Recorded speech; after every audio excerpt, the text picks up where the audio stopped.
ಮುಖ್ಯಮಂತ್ರಿ ಜೋಸೆಫ್ ವಿಜಯ್ ಭರ್ಜರಿ ಕೊಡುಗೆ. ಶಾಸಕರಿಗೆ ವಿಜಯ್ ಸರ್ಕಾರದ ಭರ್ಜರಿ ಗಿಫ್ಟ್. ತಮಿಳುನಾಡಿನ ಶಾಸಕರಿಗೆ ಮುಖ್ಯಮಂತ್ರಿ ಜೋಸೆಫ್ ವಿಜಯ್ ಸರ್ಕಾರ ಭರ್ಜರಿ ಕೊಡುಗೆಯನ್ನ ಘೋಷಿಸಿದೆ. ರಾಜ್ಯದ ಎಲ್ಲ 234 ಶಾಸಕರಿಗೆ ಕ್ಷೇತ್ರದಲ್ಲಿ ಜನರ ಸಮಸ್ಯೆಗೆ ಸ್ಪಂದಿಸಲು ಅನುಕೂಲವಾಗುವಂತೆ ಕಾರು, ಇಂಧನ ಮತ್ತು ನಿರ್ವಹಣಾ ವೆಚ್ಚಕ್ಕೆ ಭತ್ಯೆಯನ್ನ ನೀಡಲಾಗುತ್ತೆ. ವಿಧಾನಸಭೆಯಲ್ಲಿ ನಿಯಮ 110 ಅಡಿಯಲ್ಲಿ ಈ ಮಹತ್ವದ ಘೋಷಣೆಯನ್ನ ಮಾಡಿದ ಮುಖ್ಯಮಂತ್ರಿ ವಿಜಯ್, ಶಾಸಕರು ತಮ್ಮ ಕ್ಷೇತ್ರದಲ್ಲಿ ಸಾರ್ವಜನಿಕರ ಸಮಸ್ಯೆಯನ್ನ ಆಲಿಸಲು ಹಾಗೂ ಸರ್ಕಾರಿ ಯೋಜನೆಗಳ ಮೇಲ್ವಿಚಾರಣೆ ನಡೆಸಲು ಈ ವ್ಯವಸ್ಥೆ ನೆರವಾಗಲಿದೆ ಎಂದಿದ್ದಾರೆ.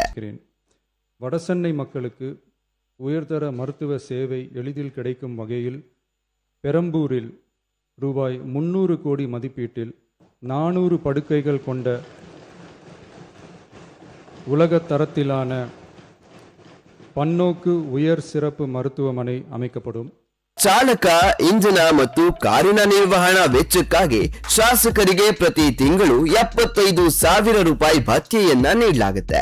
ಇದರ ಜೊತೆಗೆ ಅಧಿಕೃತ ಕೆಲಸಗಳಿಗಾಗಿ ಕಾರ್ಯದರ್ಶಿಯನ್ನ ನೇಮಿಸಿಕೊಳ್ಳಲು 25,000 ರೂಪಾಯಿ ರಾಜ್ಯ ಅನುದಾನ ನೀಡಲಾಗುತ್ತೆ. ಅಗತ್ಯ ಸಾರಿಗೆ ಮತ್ತು ಆಡಳಿತಾತ್ಮಕ ಬೆಂಬಲವಿಲ್ಲದೆ ಶಾಸಕರು ಪರಿಣಾಮಕಾರಿಯಾಗಿ ಕಾರ್ಯನಿರ್ವಹಿಸಲು ಸಾಧ್ಯವಿಲ್ಲ ಎಂದು ಸರ್ಕಾರ ತಿಳಿಸಿದೆ. ವಿಸಿಕೆ ಶಾಸಕ ಜ್ಯೋತಿಮಣಿ ಅವರು ಶಾಸಕರಿಗೆ ಕಾರು ಒದಗಿಸುವಂತೆ ಮನವಿ ಮಾಡಿದ್ದ ಬೆನ್ನಲ್ಲೇ ಈ ಘೋಷಣೆಯನ್ನ ಮಾಡಲಾಗಿದೆ. ಮುಖ್ಯಮಂತ್ರಿಯ ಘೋಷಣೆಯನ್ನ ಶಾಸಕರು ತಕ್ಷಣವೇ ಸ್ವಾಗತಿಸಿದ್ರು. ಟಿವಿಕೆ ಶಾಸಕಿ ಸಿಂಧು ಅವರು ಎಂಜಿಆರ್ ಅವರ ಕೊಡುತ್ತದಲಂ ಕೊಡುತ್ತಾನ್ ಹಾಡನ್ನ ಹಾಡಿ ಮುಖ್ಯಮಂತ್ರಿಗೆ ಧನ್ಯವಾದ ಅರ್ಪಿಸಿದ್ರು. ಈ ವೇಳೆ ವಿಜಯ್ ನಗುತ್ತಾ ಪ್ರತಿಕ್ರಿಯಿಸಿದ್ರೆ ಇತರ ಶಾಸಕರು ಮೇಜು ತಟ್ಟುವ ಮೂಲಕ ಮೆಚ್ಚುಗೆಯನ್ನ ವ್ಯಕ್ತಪಡಿಸಿದ್ರು. Bureau report, Vishwaprakash T Malagonda, ASTV Kannada, Bengaluru.